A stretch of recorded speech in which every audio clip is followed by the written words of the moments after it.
Bonjour tout le monde et bienvenue à ce nouvel épisode du Spot, le podcast qui parle de géomatique de façon décontractée en prenant une bière. Avec moi, mon fidèle co-animateur Jonathan. Ça va bien, Jonathan? Ça va, merci toi. Tu as une belle voix mielleuse aujourd'hui. Ouais, ben je voulais sortir une voix radiophonique plus... c'est ça, je me suis fait faire une chirurgie pour que ça... Non. Nice. Désormais, on a la voix mielleuse de Charles. Exact. Hey, Jonathan, est-ce qu'on a des commanditaires cette semaine? Oui, toujours nos fidèles commanditaires, ABTech, pour le service, les équipements d'arpentage, également les solutions logicielles, que ce soit Scan, Station Totale, GNSS, la gamme Leica surtout. Puis, on a toujours Balise, l'archevêché de la géomatique, donc notre ami Luc. On te salue. Et H4G Géomatique, compagnie spécialisée en scan, drone, jumeaux numériques et... Agence Coda, géomatique et marketing. That's it. Hey, j'entends cette semaine, on reçoit... grand invité. Un grand invité. On reçoit le CEO de chez Corem et fondateur Sébastien Vachon. Salut, allô, gars. Sébastien? Hey, salut, gars. Je suis vraiment content d'être ici. Là. On est super content de te recevoir. Puis je pense qu'on va avoir un bon podcast. Ouais. Bonne visite dans le sud. Il y a moins de neige ici. Hein? C'est sûr. Santé. Hey, santé, boys.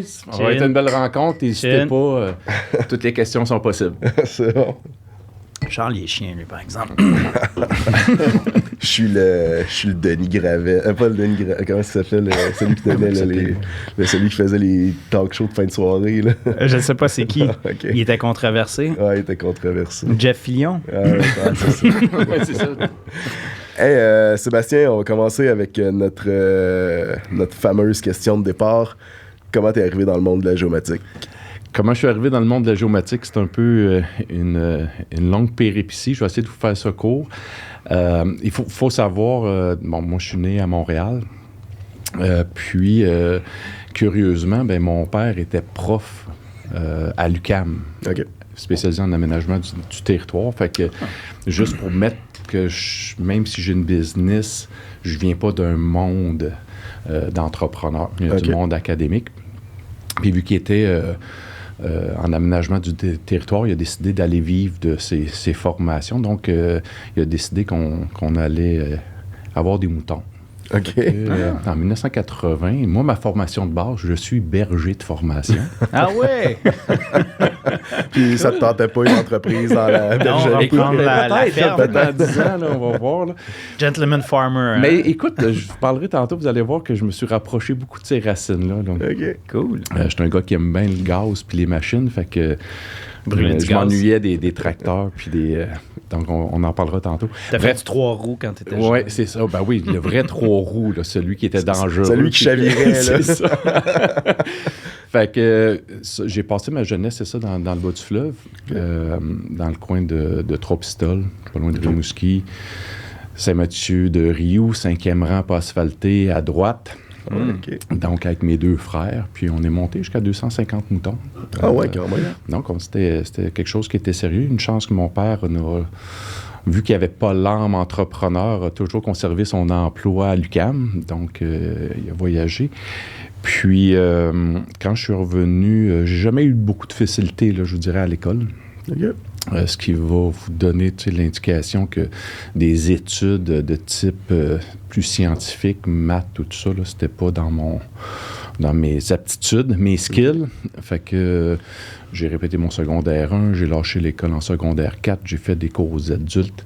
Je suis revenu, j'ai fait 4 cégeps pour finir à venir à bout de tout ça. Donc, j'ai fait Rivière-du-Loup, Limoilou, 5 fois en cours d'été, puis j'ai fini à Garneau. Toujours sciences humaines sans maths. Sciences humaines sans maths. Oui, tout à fait. Le moins de maths possible. Ouais, spécialiste, Il n'y a pas de spécialité bar. 436, là. Ouais, c'est ça, exact. S'il y avait eu de la microbrasserie, je serais probablement rendu un spécialiste de la bière micro, mais dans ce temps-là, on buvait de la black. La black label. On se La développe pas 50. de talent. La 50, ça, c'est aujourd'hui, ça. C'est revenu. Moi, je suis un amateur Mais de c'était 50. avant, puis moi. c'est revenu. Le champagne des bières, la 50. Ah, le champagne des bières. Ah oui. ouais. Mais mes parents ont toujours tenu à ce que j'aille à l'université. Ils m'ont toujours encouragé. J'ai eu des parents fantastiques pour ça. Ça aurait été facile de me dire oui quand j'ai demandé d'être garde-chasse en secondaire 3. Ils m'ont dit peut-être attendre un petit peu. Puis, donc, j'étais à l'université. Puis la seule place avec sciences humaines sans maths à l'Université Laval qui me donnait un peu le goût, c'était géographie. Donc, mais est-ce que tu faisais de l'entrepreneuriat à gauche, à droite pendant ce temps-là? Ou est-ce que tu avais déjà des... Est-ce que tu t'es fait un petit peu les dents, genre? Ben non, parce que, écoute, tu vois, moi, j'ai gradué en 95. Donc, disons que je suis rentré à l'université, ça a été long aussi, mettons, en 91. Là. Okay. Donc, avant ça, tu sais, le terme entrepreneur, d'avoir des amis, tu sais, qui faisaient de l'argent vite. N'oubliez pas, là, on est à l'époque où on colle encore des timbres pour communiquer avec quelqu'un qu'on aime, là. Ouais. Tu sais, on n'est pas, là... Puis, on n'a pas d'émission, on n'a pas de modèle de gens qui deviennent riches rapidement. Là, je veux dire, on est dans un mode, tu trouves une job, t'aimes ta job, puis tu la développes. Puis j'ai l'impression qu'on sort un peu aussi de la période où est-ce que le Québec Inc. commence à se bâtir. Là. C'est les années où est-ce que, justement, là, on bâtit le Québec Inc. avec les Vidéotron et ces choses-là. Oui, je veux dire, les gros fleurons d'aujourd'hui, ils sont nés pendant cette période-là. Oui, c'est ça, exact. Je veux dire, ils ont pris de l'ampleur à cette période-là quand même, mais on n'a pas encore de modèle. J'essaie de me creuser la tête. Il y avait quand par rapport à ce que tu dis, il y a quand même toujours eu des genres de foyers entrepreneurial. Comme par exemple la Beauce, Montréal, par défaut. Là. Ouais. Mais tu avais quand même ces petits foyers-là où est-ce que tu voyais plus d'entrepreneurs que d'autres endroits. Mais tu as raison que, je veux dire, l'entrepreneuriat n'est pas né à ce moment-là. C'est juste que c'était pas encore un métier. Aujourd'hui, ce que tu veux faire, je vais être entrepreneur. Là. Ça n'existait pas ça. Le monde se serait mis à rire autour de la table. Imagine-toi à Noël, ta tante te demande ce que tu veux faire dans la vie, je vais être entrepreneur. Aujourd'hui, c'est wow, c'est lui. Ça. Mais dans ce temps-là, tu aurais dû être entrepreneur.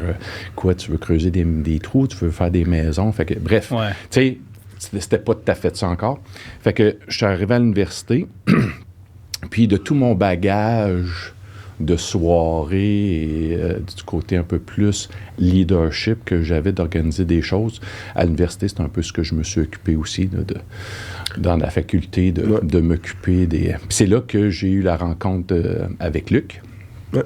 Luc Vaillancourt. Puis c'est là que nos belles années où on a eu du plaisir, écoute, ça se peut pas le fun qu'on a eu.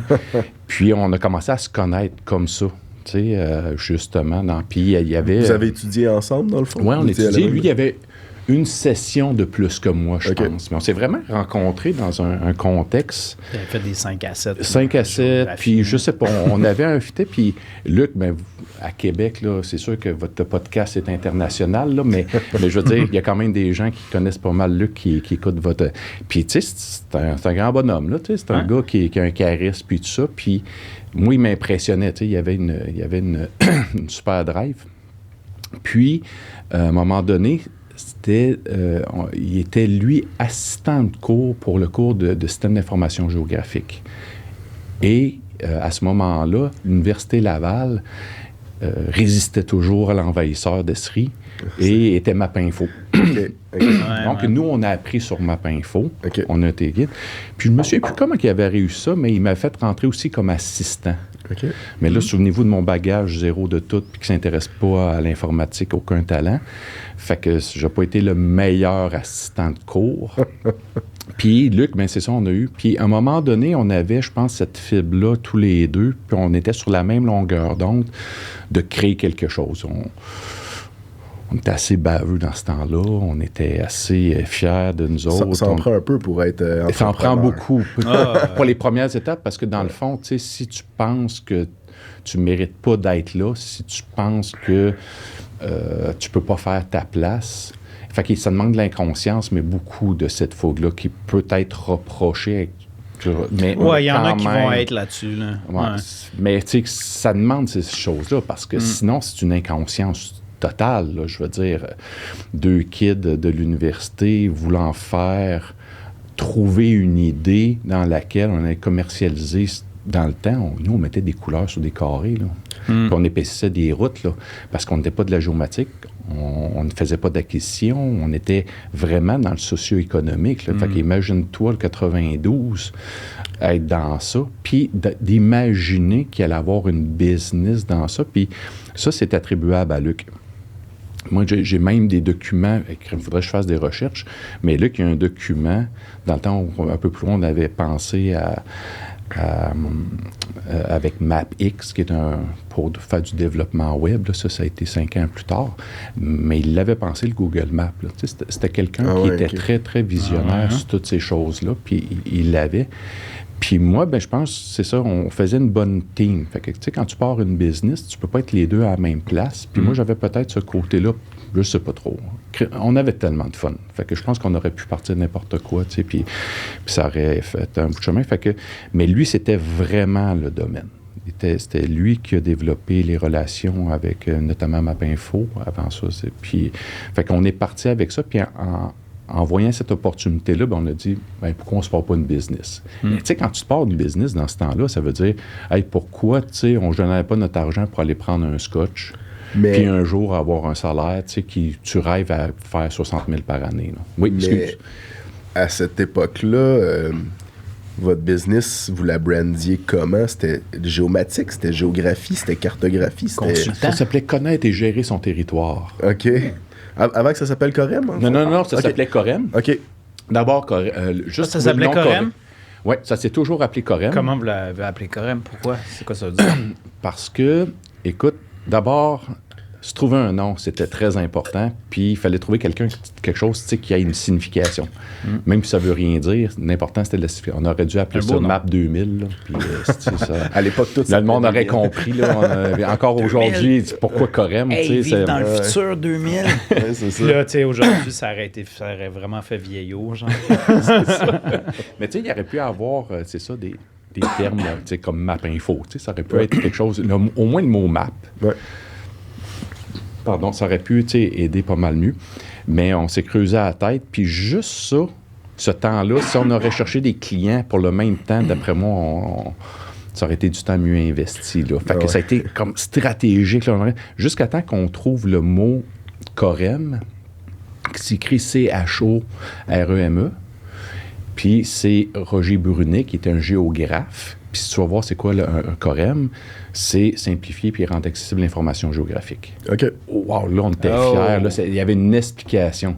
Fait que ça fait 30 ans que je donne une explication. Fait que, tu sais, j'aimerais ça vraiment m'appeler Map 2000, Map quelque chose. Là, mais ça a été un enjeu. Mais, fait que, tu sais, on a travaillé très fort sur ça. Est-ce que vous aviez, parce que, tu sais... Est-ce que c'était juste Corem ou ça a été Corem géospatial? Ou non, Corem, ça a toujours été juste Corem. Puis après ça, il y a eu, c'est ça, tous des petits taglines en dessous, là, à la saveur du mot, là. Intelligence d'affaires, Corem intelligence d'affaires. Puis là, j'ai juste arrêté, là, parce que là, sinon, je serais... les gars, ils rentrent chez nous, puis il faudrait... mais la simplicité, c'est bon. Tu sais, 2 syllabes sèches, Corem. Non, mais c'est ça, c'était la logique derrière ça. Tu sais, il y avait tout ça, je veux dire, c'était réfléchi, mais je pense que, tu sais, c'est encore meilleur map. Tu sais, c'est juste... Ouais. Mais bref, une discussion marketing philosophique, on va emmerder vos auditeurs avec ça. Non, il y en a qui adorent le côté business. Non, mais c'est vrai, il y en a qui aiment le côté business, d'autres qui aiment le côté plus, mettons, plus scientifique. Non, je parlais juste sur le débat marketing. Et on répond aux deux. Ouais, yeah! Mais ouais. Fait que une fois qu'on a fait ça, on était lancé. Fait que imagine-toi que là, on a partagé, nous, nos avoirs pour se partir une business. Donc, moi, mon avoir, c'était ma chambre. Puis lui, son avoir, c'était qu'il y avait une voiture. Fait que moi, j'ai pris mon stock. J'étais allé dormir avec la laveuse sécheuse dans le bungalow de mes parents avec Sainte-Foy. On a pris ma petite chambre qui était 2 fois grande comme ici. Puis Luc, il fournissait la voiture. Puis c'est les premières années, en 93, qu'on fait acheter un ordinateur, tu sais, l'Internet commençait un petit peu. Puis, entre-temps, il est souvent oublié, mais il y avait Antonio Silva, qui a été, pendant une courte période, un actionnaire de Corem, un tiers. OK. Puis Antonio, lui, avait une qualité Aujourd'hui, je pense que toi, tu as un revenu de site web, qui n'est pas nécessairement le géo, mais nous autres, on avait un revenu qui était les maisons d'édition. Okay. Donc, on faisait des cartes géographiques qu'on a faites pour le dictionnaire Larousse, des manuels scolaires. Pendant des années, on en a fait. Donc, vous aviez le côté design aussi. On avait le côté design qui est amené par Antonio. Fait que nous, les premiers revenus, notamment, venaient de convertir des cartes de Mapinfo, puis les amener dans le monde de l'édition, puis produire des cartes avec ça. Okay. Puis ensuite de ça, bien, Luc avait l'expertise pour vendre des cartes, lui, puis des études au ministère de l'Éducation, qui a été un de nos premiers clients, égal avec les SADC, qui étaient des consommateurs de cartes socio-économiques dans ce temps-là. Fait qu'on évoluait avec ça, toujours dans Mapinfo. Donc, le premier coût d'entrepreneur, premier cas à gérer, ça a été de se séparer, si tu veux, d'Antonio, qui était lui aussi un grand ami à nous autres. Puis nos chemins se sont croisés, puis lui est parti avec le monde de l'édition. Puis nous, moi puis Luc, on a continué avec le monde Mapinfo. Puis, tu sais, on parle... tu sais, moi, j'avais un prof à l'université qui me disait en 2005... Il disait, dans les années 90, la géomatique, on appelait ça « the industry of $0 ». Fait que... il dit, tu sais, on voyait qu'il y avait... On voyait qu'il y avait de quoi là, mais on n'était pas sûr si ça allait faire de l'argent un jour. Vous autres, comment ça...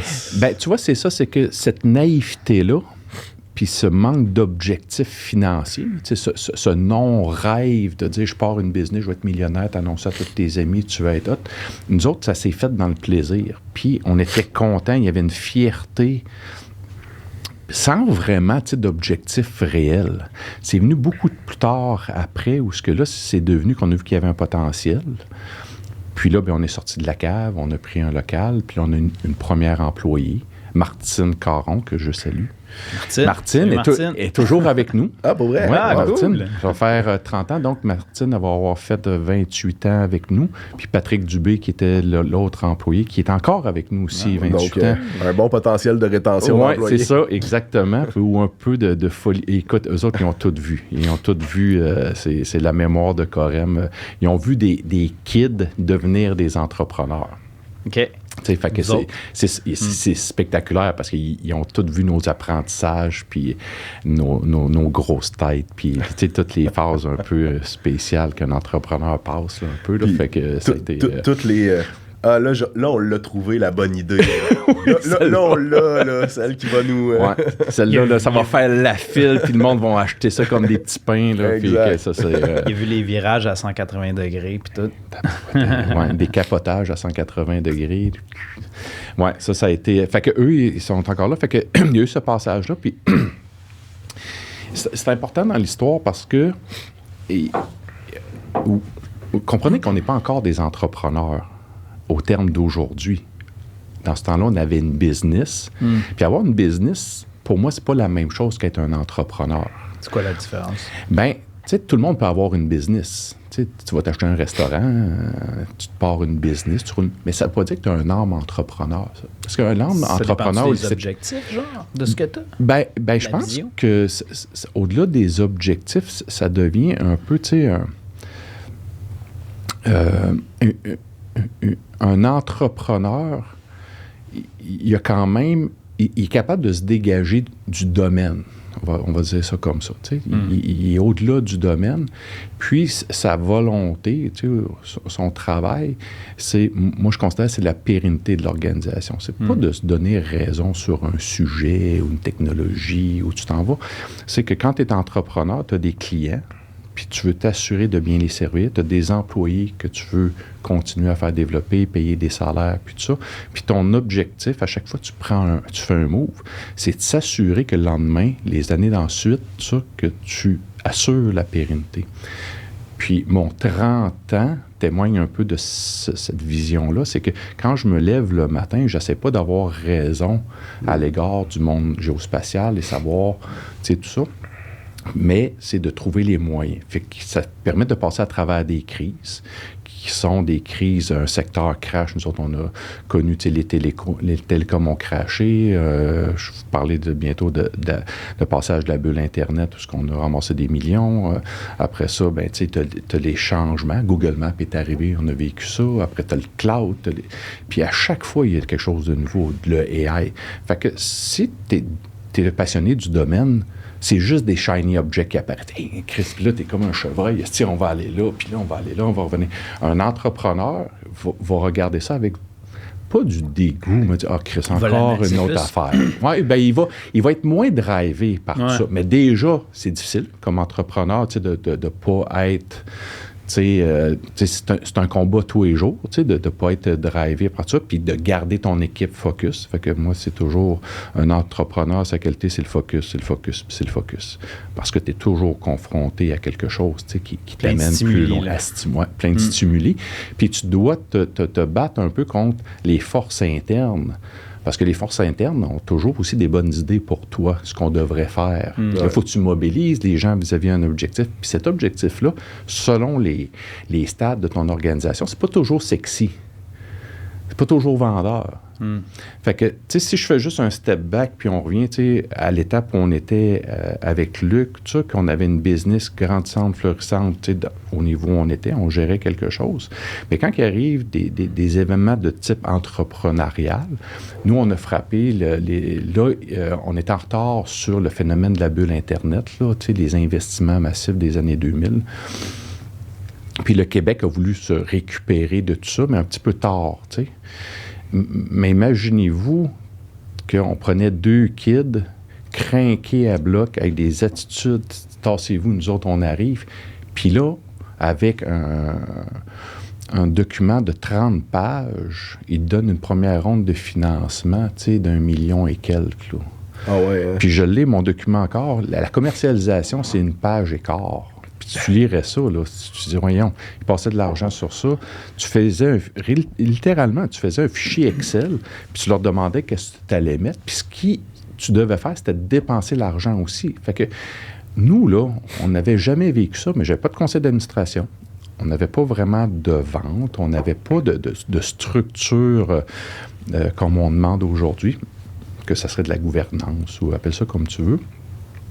Puis on donne cet argent-là, tu sais, aux jeunes, puis on leur dit en plus que tu es dans un climat où on dit à ces jeunes-là, tu sais, les anciens modèles, là, le Québec King, puis faire de l'argent, puis tout ça, là, oubliez ça, là. Rêvez, dépensez de l'argent, faites de la techno. Mais là, fait qu'on a dépensé pas mal aussi sur Grande Allée, là, parce qu'on nous a dit qu'on était hot, fait qu'on est devenu hot, fait que ça a juste donné un coup de main. Mais, là, à cette époque-là... dans le fond, c'est que... Là, vous êtes dans une business de on doit être à peu près 15-20 employés. 15-20 employés. À peu près à ce niveau-là. On est aussi, juste avant cette période-là, on a été aussi des gens que là, le Parti québécois, il voulait donner des subventions en techno. Fait que juste avant ça, mon gars, là, 40% c'est les salaires. Il fallait juste passer de 5 fois, puis ça allait s'installer dans le secteur technologique. Ah ouais, les fameux secteurs technologiques. Ah, les technoparcs.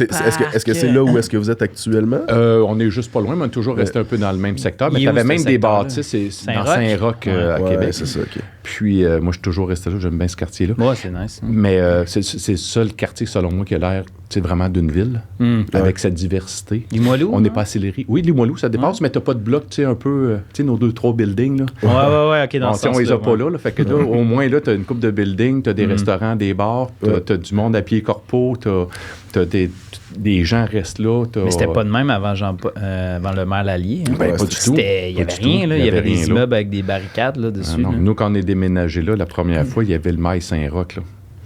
Oui, ça c'était comme l'endroit malfamé. C'était quoi ça, le mail Saint-Roch? Ils l'ont démoli. C'était à l'intérieur, il y avait l'église. C'était dans le temps où il y avait des centres d'achat. Puis emboîté le pas. Il avait couvert la rue Saint-Joseph pour que les gens puissent magasiner. Mais, tu sais, fermer, réchauffer, tout ça. Mais quand que tout ça en tout cas, que lâché. Là, quand ça a décliné, puis tout. Là, fait que pour vos auditeurs en France, on revient. Non, mais c'est intéressant. C'est l'histoire de Québec. Oui, c'est ça. L'urbanisme de Québec. Oui, tout à fait. Là. Il fallait avoir de la vision. Là. Parce qu'aujourd'hui, si c'était pas autour de cette vision-là de mettre un parc puis d'amener des business. C'était le levier, le parc, c'était le levier. Tout à fait. Puis je pense que le maire Lallier, c'est un de ceux qui a fait le... C'était peut-être le pour les Montréalais centristes, là, c'était peut-être le Jean Drapeau quasiment là, de Québec. Là. Est-ce que j'ai tort de dire ça? Écoute, j'ai pas connu Jean Drapeau. Non, mais je comprends ce que tu dis. C'est lui qui a fait le relever un peu la ville en quelque sorte. Là, moi, la question que je me posais, c'est que, en fait... vous êtes tombé quand même dans une période où est-ce qu'il y avait une volonté politique de vous pousser aussi. Est-ce que je me trompe? Je veux dire, c'était des conditions favorables. Ouais, c'est ça. C'est pour ça que, vous allez voir, on va construire un peu l'histoire, là, puis on va revenir sur cette notion-là d'entrepreneur parce que, à un moment donné, tu as des conditions favorables. Mais dans les états financiers, ces conditions favorables-là sont reflétées. Parce que, tu sais, tu es en subvention. Là, tu regardes ta ligne d'en bas. Puis, si tu enlèves toutes les subventions, puis c'est le cas de beaucoup de business encore aujourd'hui, mais nous, on mettait fois plus, là, c'était correct qu'il y ait un lancement. Mais il y a une limite, tu sais, à dilapider de l'argent public, puis d'aller sur Grande Allée boire du champagne aux frais de la princesse. Là, je veux dire, tu sais, à un moment donné, je fais des images grossières un peu, mais tu sais, c'est juste pour imaginer que malgré tout, on n'était pas dans une business qui générait de la vraie argent. OK. Tu sais, était subventionné, mais c'est des étapes cruciales pour le démarrage d'une business. Fait qu'une fois qu'on est rendu là, en plus, tu ajoutes la bulle Internet, tu sais, qui vient s'ajouter par nature. Fait qu'imagine-toi le cocktail de faux argent puis d'aide. Fait que là, c'est pour ça que j'amène... Qui n'est pas capable de dépenser de l'argent? C'est assez facile, habituellement. Ouais. Fait que d'être dans une phase d'une organisation qui, cette période-là, est un peu des universitaires qui ne demandent pas des vrais salaires du marché. On est dans une époque où tout le monde veut travailler, c'est dur de travailler. Tu sais, tu peux... C'est pas la période d'aujourd'hui. Fait que, tu sais, tu t'entends... Puis là, ben, tu as toutes ces aides-là. Puis nous, ben, on a eu 2 ans. On a fait 2 rondes de financement avec les mêmes investisseurs. C'est pas des investisseurs privés. Mais pour avoir des rondes de financement, il fallait que vous soyez dans un produit, là. Oui, on était dans un produit. À ce moment-là, excuse-moi, pendant qu'on a dit ça, Luc avait imaginé par-dessus un moteur de MapInfo qui était MapX de développer un diffuseur de cartes sur le web en format MapInfo qui était très innovateur, là. Puis c'est ce qui a été vendu pour aller chercher du financement pour développer ce produit-là. Puis on avait imaginé un exit éventuellement que MapInfo achèterait la technologie ou même qu'il aurait pu acheter Corem. C'était un peu dans ce mode-là un peu. Fait que c'est comme ça que... je pense que là, on est rendu 2010, 2015. MapX de MapInfo, je ne suis pas sûr que ça existe encore. Pas trop de questions technologiques. Là. Je vais m'appeler mon ami. Non, mais juste le produit existe encore. On l'a déjà fait, la version technologique avec Jonathan. On va rappeler. Mais non, chez MapInfo, je pense que ça n'existe plus, sauf dans des loin. Non, mais le projet là, que tu avais imaginé avec Luc, il est arrivé quoi pour la ronde de financement? Ben, nous, on a eu 2 rondes de financement. On a perdu la première année 700 000.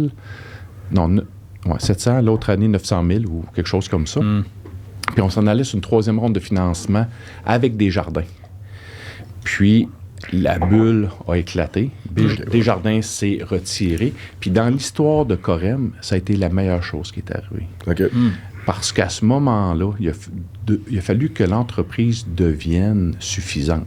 Il a fallu qu'elle se mette à penser entrepreneuriat, puis un style d'entrepreneuriat, là, il y en a plein, là. Mais à partir de ce moment-là, il a fallu faire de l'argent. Fait qu'en 1 année, on a dû prendre des décisions difficiles de slacker du monde. Puis dans ce temps-là, ben, tu pouvais espérer qu'ils reviennent mais on avait slacké du monde. Puis l'année d'après, on a fait 50 000 de profit, là, ou 33 000. Fait qu'il y a eu un shift. Puis c'est là le chiffre nécessaire, essentiel, parce que là, il fallait que, tu sais, il se passe quelque chose. Parce que là, tout ça était fermé. Puis il ne faut pas oublier que, mettons que moi puis Luc, on avait 50-50. Mais quand tu te dilues, tu descends. Là, moi, je suis descendu à 33 %. Tu sais, c'est pas gratuit, ces choses-là. Tu sais, avoir de l'argent, là, tu sais. Puis on était chanceux, si tu veux, que c'était un climat aussi que ceux qui te passaient de l'argent ne savaient pas plus que ce qu'ils faisaient. Eux autres savaient encore moins, là, parce que les gens peuvent reprocher que des jeunes n'avaient pas livré. Mais je veux dire, c'est quand même eux autres qui nous l'ont donné sans condition, là, tu sais. Mais... Là, je sais pas si c'est une question indiscrète, là, mais en tout cas, peut-être juste... Ben, ça doit sûrement l'être si tu le demandes. Sûrement que c'est une question indiscrète. Vas-y. Sens-toi bien je vais faire ça comme ça, puis je vais dire, c'est pas moi qui réponds. Sens-toi bien à l'aise de pas y répondre, mais tu sais, quand tu dis un chiffre d'affaires de... justement, un profit de 50 000 sur un chiffre d'affaires d'environ... De quelle envergure? De combien qu'on pouvait faire? Je sais pas comment qu'on faisait dans ce temps-là. On devait quelques millions, là. OK. Comment qu'on pouvait faire d'argent? Et ça, c'est... C'est jeune. Okay. Marie, c'est convié. Mais tu sais, c'était pas... Tu sais, encore, oubliez pas qu'on n'a pas vendu, ça se garochait pas. On est en développement de produits. Tu sais, t'en développes, tu sais, t'en places quelques-uns. Mais je veux dire, c'est pas... Puis on est dans une période aussi, comme genre d'affaires, aussi de la pensée magique. Où ce que ton produit est tellement bon que les gens, ils vont se le procurer. Puis ça existe encore, là. Je veux dire, un entrepreneur. Puis de sous-estimer la partie de commercialisation. Fait que dans les budgets de tout ça, il y avait très peu de choses, essentiellement, qui allaient à la commercialisation, parce que c'était du développement de produits.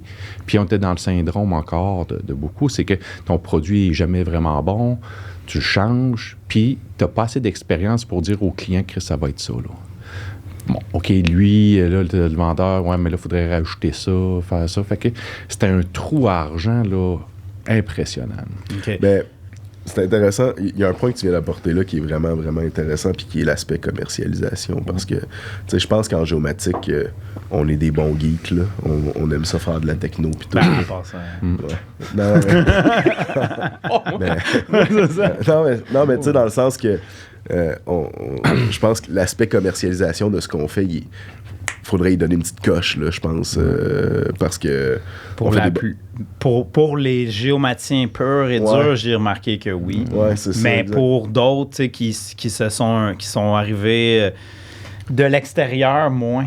Mais, puis là, je sais pas, tu sais, j'ai l'impression que...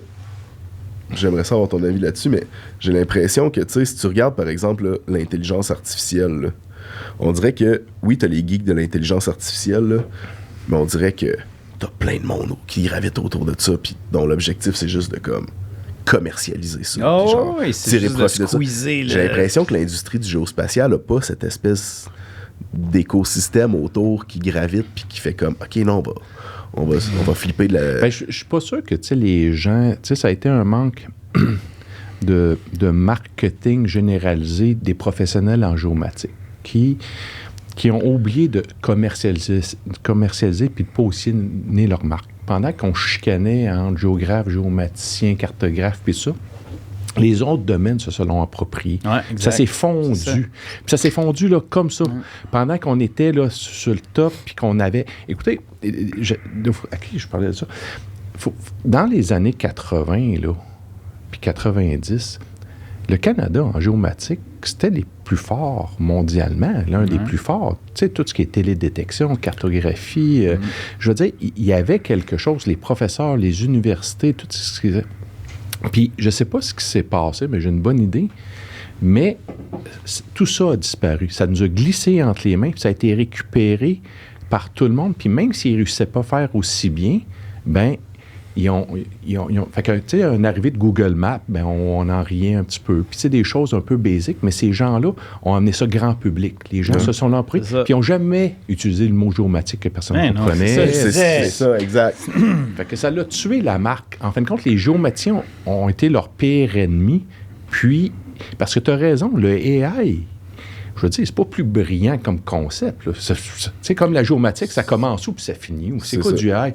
Fait que là, tu sais, c'est remâché, c'est réutilisé à plein de sauces, c'est pas clair pour tout. Mais c'est un peu la même mouvance que, justement, tu sais, tout ce qui est la mouvance de subvention de technoparcs puis de ces affaires-là, tu sais, c'est la même mouvance. Ils investissent en AI, ils sont comme, oh, OK, ça, c'est la prochaine affaire, on investit là-dedans, on fait des incubateurs qui vont favoriser ce genre d'affaires-là. Mais peut-être que dans 20 ans, on va être comme, même affaire, on va se dire, bon, OK, c'était un trend, là, tu sais, puis tout le monde utilise. Je pense que l'AI ne sera pas un trend, mais... Non, le AI ne va pas disparaître. Ouais. Comme le géomatique disparaît mais pas, c'est juste qu'on va arrêter de...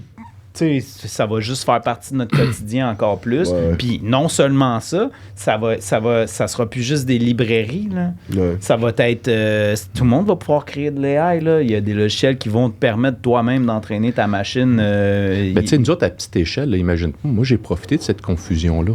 Pendant que tout le monde s'ostinait sur ces affaires-là, puis que le monde, il parlait de technologie, puis là, c'était l'open source, puis là, c'était des guerres de religion technologique, puis tout ça, ça n'a pas d'allure, puis là, partant... Hey, moi, là, je m'occupais de mon client, puis je répondais aux besoins des clients, puis là, ben les gens, dans mon dos, ben ils disaient... ben, quand je dis dans mon dos, pas de façon méchante, là, c'est juste dans le sens que les gens me regardaient aller, puis ça faisait aucun sens de revendre des produits des autres. Mais moi, je dis tout le temps, il faut que tu joues 2-3 coups d'avance tout le temps si tu veux rester en business, si tu veux être un entrepreneur. Fait que c'était clair que c'est un marché tellement évident, un peu ce qui arrive avec le AI, que les jeunes pousses, ils ont le champ libre au départ. Tu sais, ils ramassent tout ça. Mais quand il y a un vrai marché, là, que tu n'as pas qu'en haut, là, ils soignent de l'argent, puis c'est des centaines de millions. Ouais, c'est ça. Fait que comment veux-tu qu'une jeune entreprise avec des budgets limités, avec une capacité, tu n'as pas de finances, tu n'as pas d'avocat, de prétendre que tu peux développer un gros logiciel. La seule chose que tu peux faire, parce qu'il y en a qui sont riches avec ça, c'est d'espérer qu'il y a un cave qui passe qui achète ta business. En pensant, lui, la valoriser en la vendant à un autre cave. Fait que, mais à partir du moment que tu tombes dans des vrais marchés, les gens, ils évaluent la valeur de tout ça. Il ouvre le capot, il regarde ton code, comment il est développé, puis là, ben, il voit qu'il y a des niaiseries décrites dans le code. Fait que il y a quelque chose qui est très difficile, puis ça devient un peu une roue sans fin. Fait que il y a eu quelque chose qui a été raté à cette époque-là, puis elle est raté surtout parce que, justement, on n'avait pas d'entrepreneurs qui avaient ces business-là. Aujourd'hui, il y a plus de chances d'avoir des succès avec les jeunes pousses parce qu'ils ont été formés, on va dire, avec des notions d'entrepreneurship en finance, en management. Il y a un discours, il y a des écrits, il y a des exemples. Tu peux te baser sur des choses, mais nous autres, ça ne pouvait pas marcher. Fait que ça a fait qu'on se retrouve avec des bons produits. Je salue Jacques Charon, mais Jacques, il a dédié, on va dire, sa carrière à son logiciel. Ouais. Puis, il sait l'énergie qu'il a mis dans ça. Mais est-ce qu'il en a réussi à en faire un logiciel planétaire qui est tout ça? Pas parce que son logiciel n'est pas bon, pas parce qu'il ne se compare pas aux autres, mais y a-tu la force marketing? Y a-tu la force de vente? Y a-tu la force de développement, de réagir, tout ça? Fait que l'idée d'un logiciel technologique dans n'importe quel domaine, ça fait pas que tu as compris puis tu peux le vendre. L'idée, c'est toujours le petit bout qui est le plus facile dans tout ça. Dans le fond, on dirait ce que j'entends quand tu dis ça, c'est... Ben... Tu sais, on dirait qu'on est des géomaticiens, puis c'est un peu genre, quand t'es un marteau, tu vois tout comme étant un clou, là. Puis, tu sais, de dire, ben, arrêtons de réinventer la roue, là. Genre, le besoin du client, il peut être répondu avec tel logiciel, puis on va juste comme le conseiller pour que ça aille bien. C'est un peu ça l'idée. Ben, c'est un peu ça. Tu sais, il y a quelque chose, tu sais, qui est universel, tu sais, en business. C'est toujours la même histoire. Tu sais, l'électricien qui est écœuré de travailler pour son patron, puis il se part une shop d'électricité, puis ben, il s'aperçoit que son boss, il dormait pas la nuit, puis il répondait à des appels d'offres, des soumissions, puis il fallait qu'il gère des cas de RH, puis tout ça. Puis il a jamais refixé un fil, puis il a fait faillite. Fait qu'il y a une différence, c'est ça, tu sais, entre se prétendre connaissant, puis aujourd'hui, t'es plus je veux dire, avant, là, tu sais, les professeurs, les gens, tu sais, il n'y avait pas d'Internet. Fallait que tu te formes. Fallait qu'il y avait un effort. Mais aujourd'hui, si je veux avoir la SMAT, là, Prends-moi un meeting pour que je sois smart. Je te reviens dans 3 jours, je vais aller lire ce que tu vas entendre, puis tu vas voir, je vais être top ça la coche. Parce que l'information est disponible. Mais le fait que tu es capable de la trouver puis d'en parler, on est loin d'un livrable. On est loin d'avoir fait de l'argent sur un produit. On est loin d'avoir une satisfaction client en gestion d'échéanciers, en qualité de produit. Fait que les gens mélangent souvent. Puis ça n'a rien à voir avec les géomatiens. Moi, je coach des jeunes entrepreneurs. Ma passion, c'est l'entrepreneurship puis tout ça. Puis c'est ce que je reviens tout le temps à dire. C'est que si tu as une business, tu veux être un entrepreneur, il y a des fondamentaux à maîtriser. Puis une business, c'est pas bien plus compliqué, très honnêtement, que tes revenus, il faut que ce soit plus élevé que tes dépenses. J'avais pogné à un moment donné dans une rencontre d'entrepreneurs. Puis le gars, il venait de gagner un prix, puis il est monté sur la scène. Puis il a dit, un entrepreneur, ça prend quelque chose, puis ça le vend plus cher. Ouais. Mais à partir du moment que tu fais ça, ben là, après ça, tu as tous les types d'entreprises, puis les niches dans lesquelles on est sont des niches de savoir scientifique avec des impacts très grands sur les municipalités, le gouvernement, des entreprises privées. Mais là, tu ne peux pas juste vendre quelque chose. Fait que là, ça te demande la plus-value du produit que tu as développé ou tout ça. Puis ça, c'est le service conseil, puis c'est les pre-sales, les gens qui connaissent le domaine. Puis c'est là qu'intervient principalement les géomatiens ou les gens. Puis c'est ça le complément que moi j'ai monté avec moi. C'est que les gens sont plus... j'ai 4 piliers. Maryse Drapeau, qui est ma CFO Finances. Une dimension essentielle. Des finances, là, c'est fini que c'est dans le fond d'un bureau, puis ils doivent connaître ta business, doit être au sein. Fait que ça, c'est un intrapreneur chez nous. Jean-Sébastien Guy, qui est notre président. Pourquoi Jean-Sébastien Guy est notre président? Parce que lui, il connaît ça. Je connais pas ça. Lui, il connaît ça. Il sait comment ça marche, puis c'est mon conseiller au niveau de l'ouverture des marchés. Où c'est qu'on s'en va? Toujours dans la protection de mon modèle d'affaires. Jonathan Hood, que vous avez reçu ici, qui est notre... CTO, c'est la cohérence de tout ça. Au-delà des belles paroles, là, comme je dis, je vais aller voir sur Internet, il faut quelque chose, on arrime un portfolio puis une réponse. Rémi, qui était avant chez Consortec, qui est maintenant notre président de service conseil, lui, il développe maintenant la pratique de service conseil dans la croissance de l'organisation. Puis en dessous d'eux, il y a toutes les fonctions essentielles que j'entends jamais parler. C'est pour ça que je ne vais pas à la GMQ. C'est pour ça que, parce que c'est des domaines, moi, je vais dans des congrès où on parle plus parce que je suis un entrepreneur. Bien là, il faut du légal. Parce que signer des gros deals, puis signer des ententes, je vous parlerai, confirmerai notre modèle d'affaires, ça prend du légal. Ça me prend des finances solides.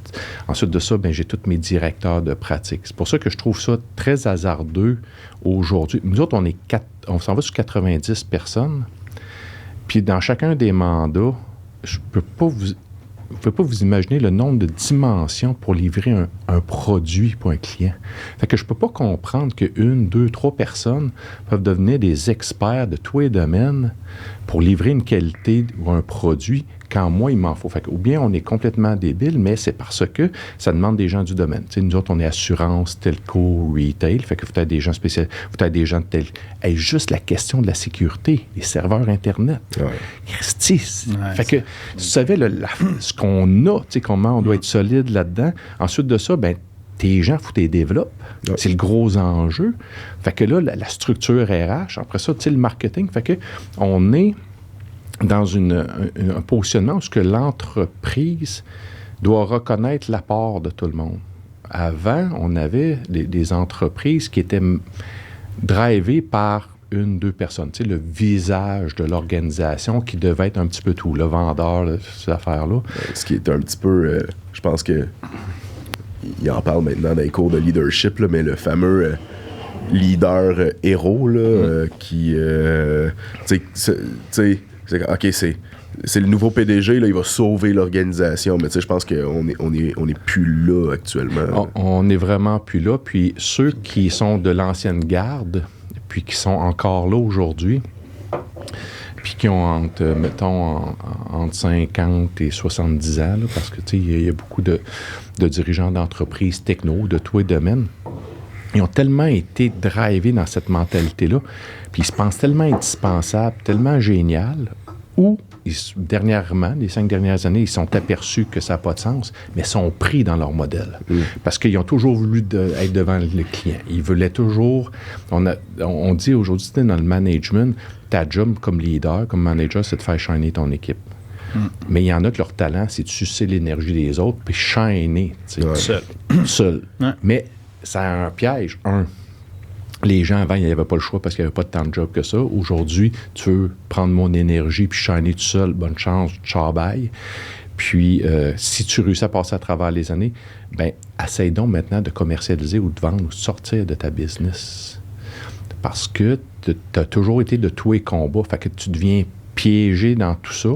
Puis, tu n'as aucune capacité de délégation. Tu ne sais pas c'est quoi déléguer. Tu as appris le mot, là. C'est comme la géomatique, quelqu'un qui va lire à côté, puis tu sais demain que ça se passe dans la vie. Il y a tous les livres de management.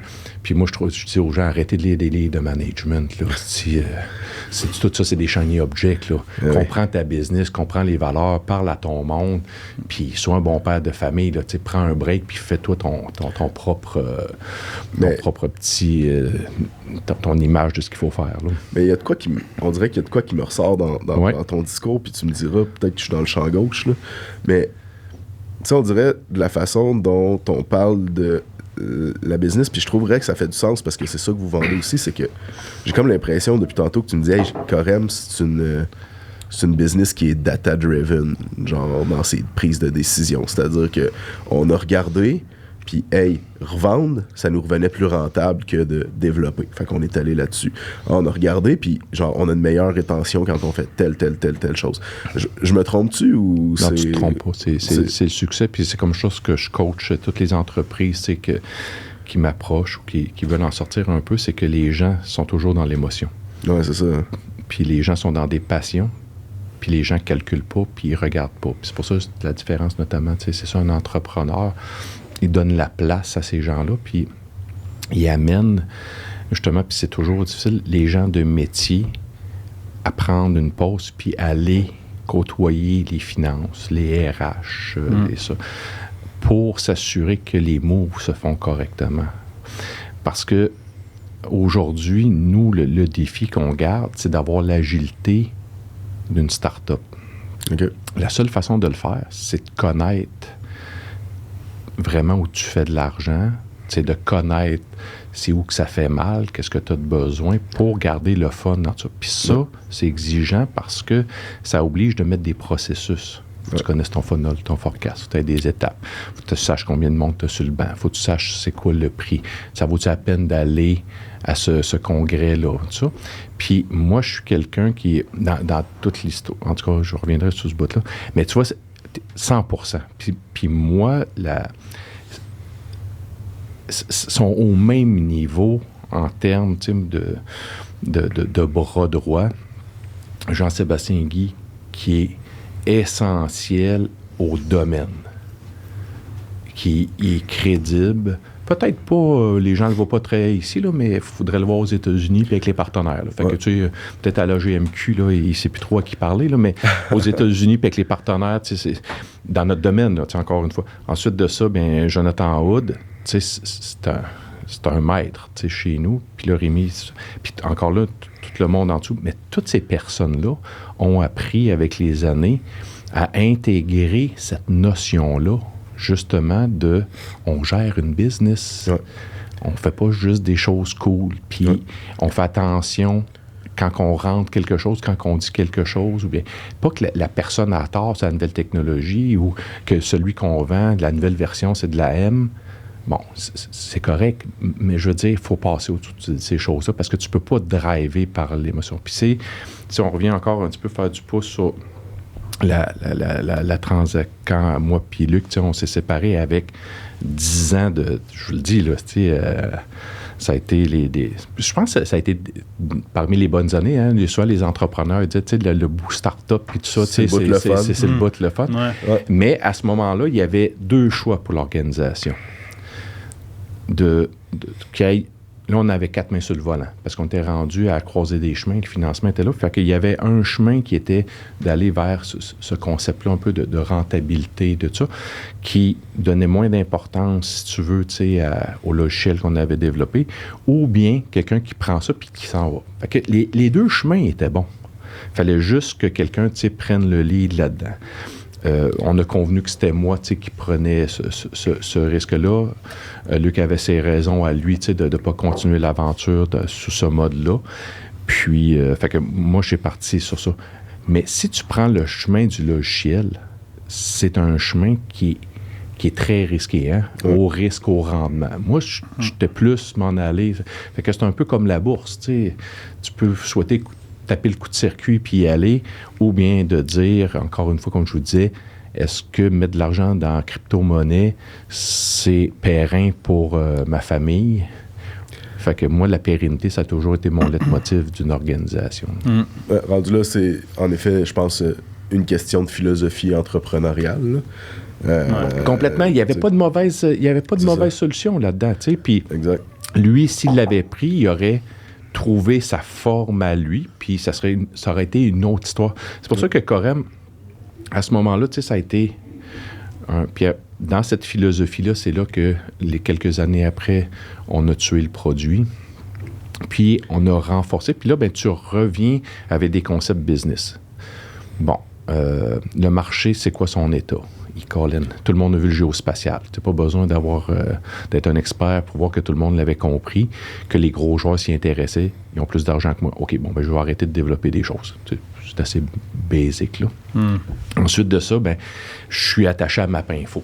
Comment je fais pour ne pas être perçu comme seulement Mapinfo? Ça a pris plusieurs années, puis on a tenu notre bout, puis là, un entrepreneur, ça a été mon rôle, de garder les gens sur ce modèle-là, puis négocier fort, puis trouver la plus-value.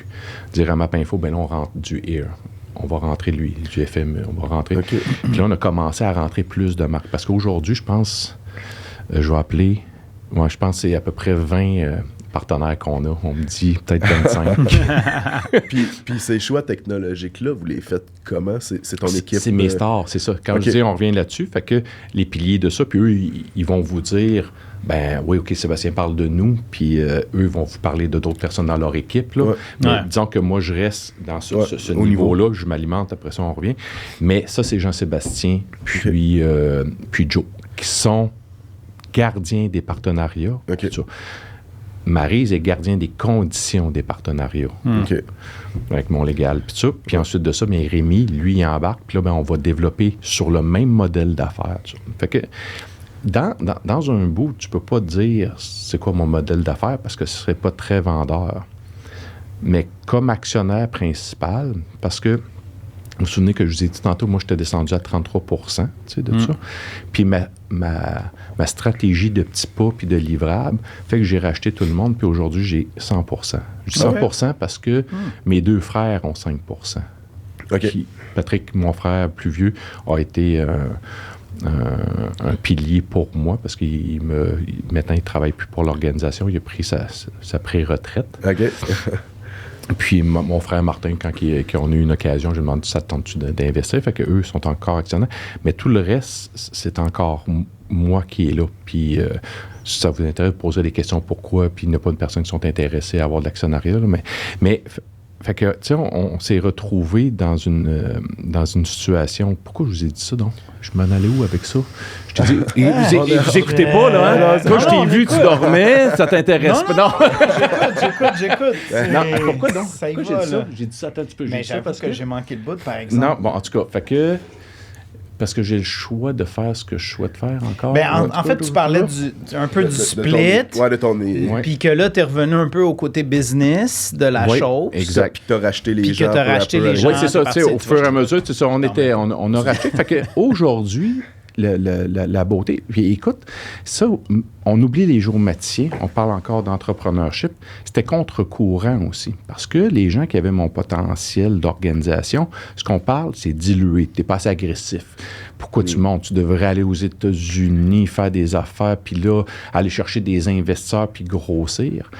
Puis moi, j'ai choisi ce côté-là. Puis aujourd'hui, 10 ans après... d'aller chercher des investisseurs. Non, le côté là, de leur acheter ça. organique. Parce que moi, c'était une autre affaire. Je revenais encore avec les fondamentaux d'une business, quand ils vendaient des tapis dans le temps, puis aujourd'hui, il y a la question de cash is king.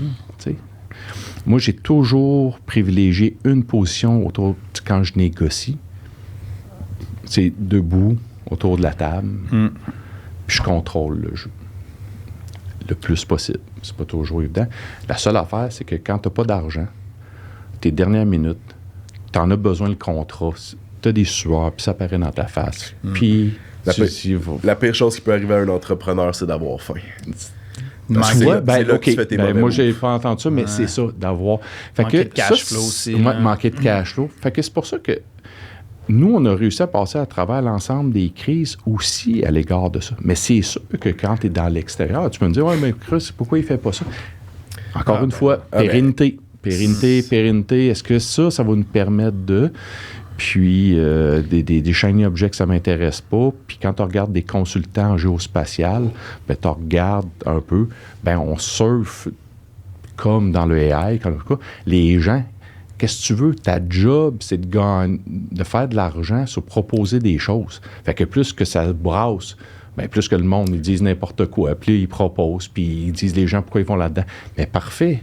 Mais je veux dire, vous faites juste dépenser de l'argent, les gens recommencent à zéro leur projet, tout est de la merde. Fait qu'à un moment donné, tu apprends ça, tu as confiance, puis tu t'aperçois que finalement, ben, le cloud, ben oui, c'est correct, mais tu sais, tout reprend du sens. T'sais, fait que si les choses sont là pour durer, ben ça va s'implanter. Fait que nous autres, ben, on est partis, on imprimait avec des crayons là, qui avaient 3 couleurs. Puis après ça, fait que comment ça se fait qu'un entrepreneur avec 0 intérêt en technologie devient parmi la plus grosse business au Québec en géospatial, puis que les gens ont raison de dire « Chris, il ne connaît pas ça ».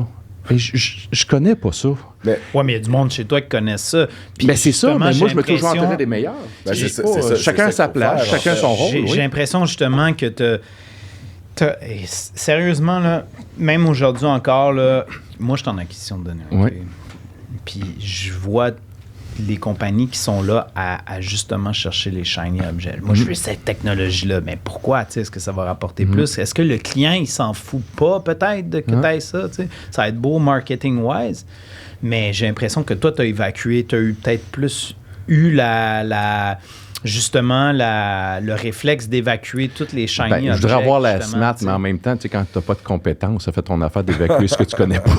Mais c'est peut-être ça ta compétence. Ouais. Non, mais c'est vrai, l'esprit d'analyse. Tu sais, souvent, quand tu es trop dedans, tu sais, quand au moins tu as peut-être un regard plus extérieur, justement, ça te fait prendre peut-être des décisions qui sont plus business-wise. Là. Ben, pour vrai, je ramènerais ça un peu à une discussion que tu avais eue avec Maude Pelletier quand tu étais passé ici, puis elle disait, moi, je touche plus à la production, là.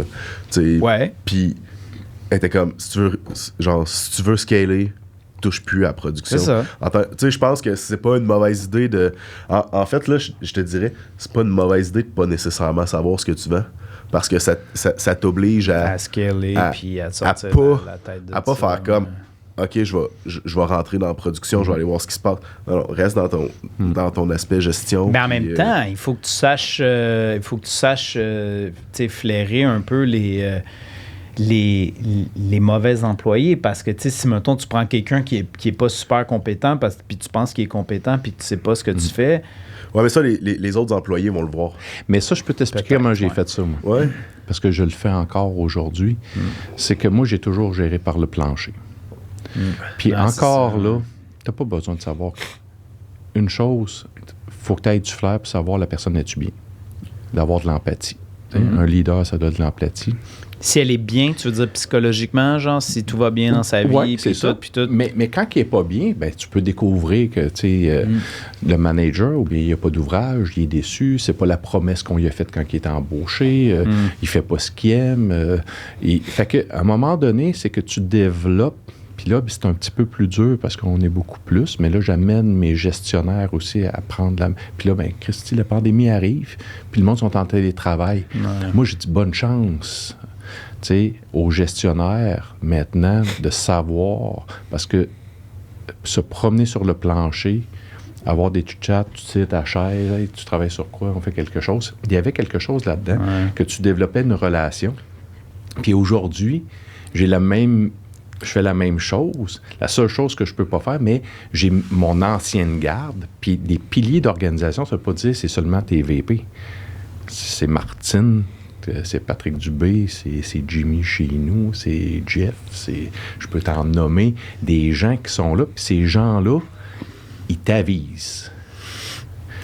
Puis en t'avisant, ben, tu restes proche de ta business, puis t'es pas obligé de t'insérer puis tout ça, mais ça donne une couleur. Le monde, il t'avise, toi? Il t'envoie des courriels?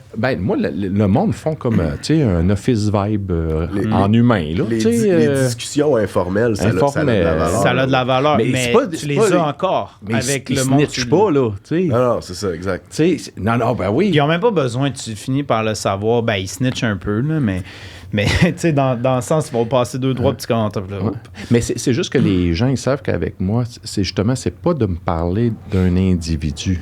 De te parler en général. C'est de parler que, tu sais, on a un enjeu réel. Pourquoi? Parce que les choses vont vite, puis un directeur ou quelqu'un qui a une décision ou quelque chose, il est tellement dans l'action qu'à un moment donné, il n'est pas capable de prendre du recul. Moi, en ayant un pouls terrain, ça me permet de dire « Hey, gang, je pense qu'on a un enjeu, tu sais, qui est là. » Puis, on est dans des business très humaines. La force qui... Moi, je suis tout le temps chanceux dans la vie. Tu sais, ça a tout le temps été ça. J'ai eu des bonnes rencontres pour partir de la business, on les a fait. Puis aujourd'hui, ma plus grande force et le plus gros enjeu des organisations, c'est les humains. Puis moi, j'aime les humains. Je suis attentif aux humains, puis ce que je bâtis, ça a toujours été dans ça. Bien, ça paraît, je dois le dire. Tu sais pourquoi? Parce que tu parles des gens qui te côtoient, puis tu les shout-out. Ben, je te dirais ça, puis tu sais, je veux dire, ben, je pense que ça, c'était quelque chose de voulu, là, mais, tu sais, je veux dire, Corem, vous avez acquis aussi une réputation en termes de RH qui est assez enviable. À travers ça. Oui, aller, puis en date d'aujourd'hui, on peut faire un petit peu sur RH comme ça, est challengeante. Parce que, un peu comme dans dépenser de l'argent, même là, je suis rendu très loin, là, parce que, on va essayer de mettre de l'ordre là-dedans, mais disons que c'est facile, puis ça peut être tentant de refaire un peu des shiny objects pour les employés. Fait que, encore là, il faut que tu reviennes à la base. Ton client, c'est l'employé, puis nous autres, on dit, puis on promeut que l'employé, ça, c'est le cœur de l'organisation. C'est notre plus gros asset. Moi, j'ai pas de garage, c'est les employés. L'employé, qu'est-ce qu'il veut, lui? Fait qu'il veut développer ses compétences, sa carrière, puis tout ça. Fait qu'il faut que tu lui accordes ça. Puis à un moment donné, ça devient de plus en plus exigeant parce que on a des gens extrêmement intelligents avec un fort potentiel qui sont sollicités, ils ont tout ça. Puis c'est des gens qui peuvent rêver de tout ce qu'ils veulent. Tout ce qu'ils veulent. Il n'y a pas une personne qui dit, moi, tu sais, je vais être obligé de mettre des bouchons là, par-dessus la pâte à dents toute ma vie sur une chaîne de montage. Là. Il y a la compétence de changer de métier, de dire, moi, je ne fais plus ça, je m'en vais en agriculture. Fait que on est dans ce type d'industrie-là. Puis c'est un peu sournois parce que présentement, avec le télétravail, puis ça, on perd un peu le feeling de les gens sont où. Fait que, au-delà des flaflas, là, on est rendu encore dans la question, tu sais, mathématique un petit peu, de comprendre chacun des individus, il en est rendu où? Qu'est-ce qu'il pense faire?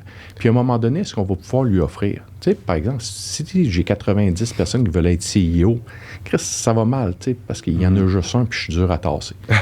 Après ça, ben, tu sais, si tu t'en vas, mais tu sais, je peux pas avoir juste des directeurs, je peux pas juste avoir du monde, puis à un moment donné, c'est normal que quelqu'un, tu sais, qui commence à 23, 25 ans, les jeunes, là, sont hot, là. Écoute, moi, ce que je suis pas capable, c'est... J'ai une couple de gang des X, là. Je sais que c'est correct, mais les X sont tough. Les X ont de la misère à communiquer un peu plus avec les jeunes, à être innovateurs. Les jeunes, le monde chiale.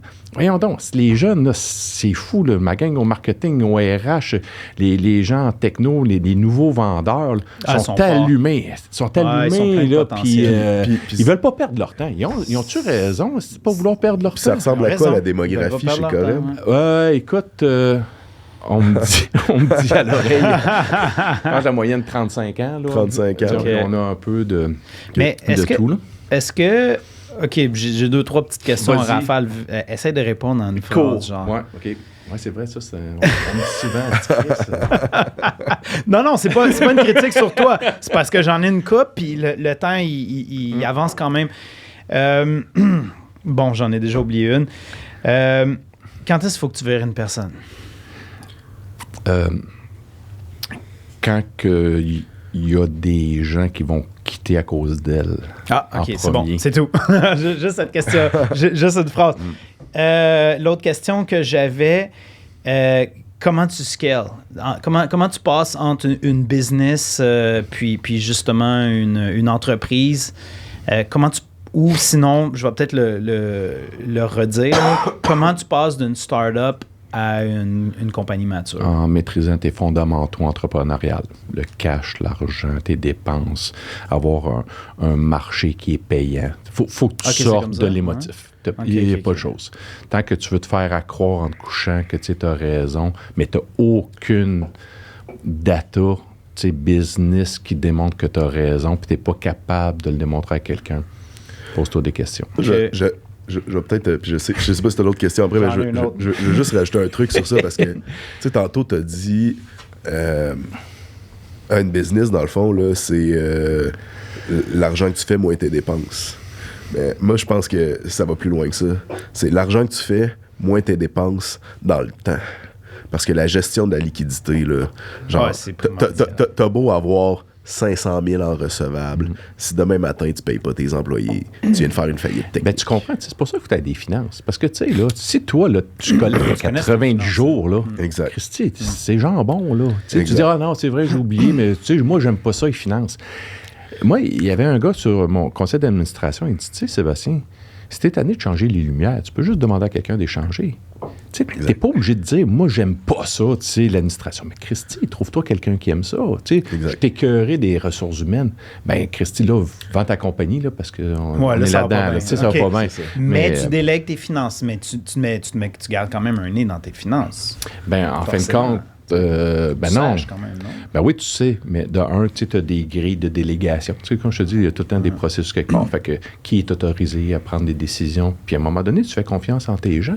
Ouais. Tu sais, fait que moi, lui, il peut dépenser jusqu'à 100 000. Lui, jusqu'à ça. Puis, mais l'autre affaire, gérer une business, premier conseil, un budget. Tu sais, faut que tu aies un budget. Tu ne changes pas ton budget en cours de route parce que ça ne fait pas ton affaire en disant on va baisser ou on va augmenter les objectifs. Ensuite, mais tu trouves pas ça dur un peu gérer un budget dans l'ère des technologies ou est-ce que il s'est arrivé que tu avais un budget puis en plein milieu, mettons au deuxième même après le premier ou deuxième trimestre, là, peu importe, est-ce que ça t'est déjà arrivé de revoir ton budget justement à cause qu'il y a eu des trucs qui ont changé beaucoup? On le revoit à la fin de l'année. Parce que le budget, le problème avec les budgets, c'est quand il y a une personne, en général le président, qui lui veut pas montrer les chiffres aux autres, puis il décide du budget. Fait que les gens, ils comprennent pas pourquoi il a pris ces chiffres-là. Il ne sait pas qu'est-ce qu'on faisait avant, c'est quoi la croissance, puis il prend des décisions. Un budget doit se monter par l'exécutif, qui sont alimentés par des directeurs, et les chiffres doivent être transparents à ces gens-là. Ils doivent connaître les chiffres. Est-ce que tu parles de ton budget puis de tes états financiers à tes employés qui sont à tous tes employés? Tous les employés, oui. Puis l'autre chose, c'est que nous, ça a été, je pense que ça remonte maintenant à 7 ans. On est comme un peu à la bourse, on a des budgets de corps. Et le monde, si vous êtes élevés, vous autres. Mais ça revient à la même affaire. Si tu n'es pas capable de collecter ton 90 jours, il dit les gens, on n'a pas fait nos chiffres, c'est sûr. Tu écoutes tes vendeurs, puis ton organisation qui dit on va signer le mois plus tard.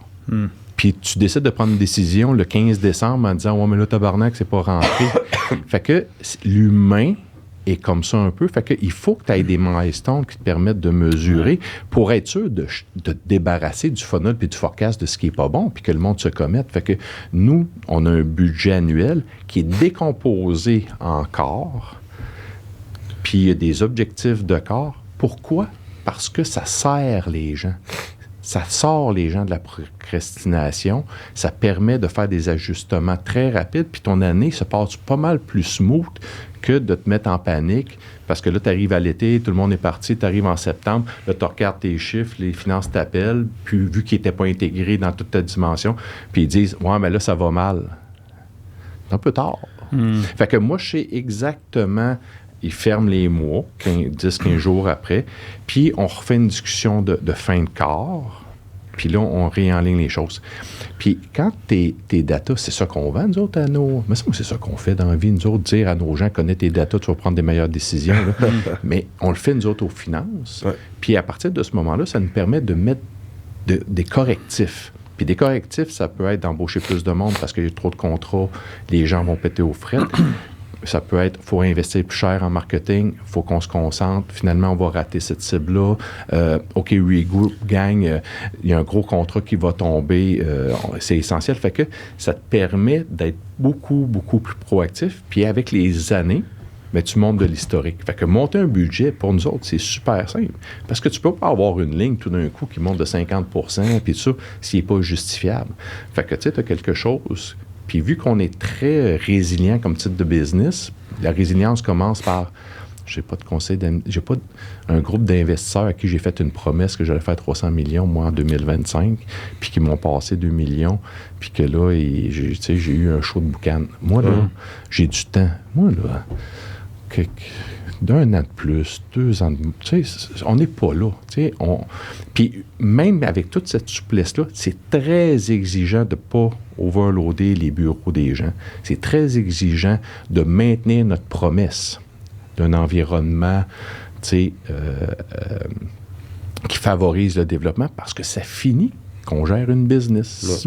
Puis, fait que c'est des gros enjeux. Fait que les RH sont au cœur maintenant de ça. Puis les RH... En général, vous allez voir, là, 80% des enjeux, c'est toujours un enjeu de communication. Il y en a un qui a exagéré, il a répété ce qu'il n'aurait pas dû dire, t'as demandé à quelqu'un de faire quelque chose, mais t'as oublié de lui dire à quoi ça servait. La maladie principale des gens, c'est pas de donner de contexte dans la commande. Puis là, ça s'oublie vite, ça, justement, parce que on est dans notre tête, puis on s'imagine que tout le monde est dans notre tête. Oui, exact. As-tu une autre question? Oui, parce que là, le temps est file. Hein? Oui, exact. Puis je réponds en 15-20 minutes. Peut-être un commentaire et une autre question. Vas-y. Moi, je trouve que c'était le podcast le plus business orienté. Fait que en tout cas, j'espère que les auditoires vont l'écouter. Surtout ceux qui veulent se lancer en business. Il y a plein de bijoux, plein de petits conseils comme ça. Ah ouais, c'était vraiment... C'est un beau domaine, là. Je veux dire, il y a plein de places à faire de la business. Avec un angle comme ça, là, il y a de l'argent à ramasser. C'est juste que, si tu connais juste le technique, il va falloir que tu t'intéresses à autre chose.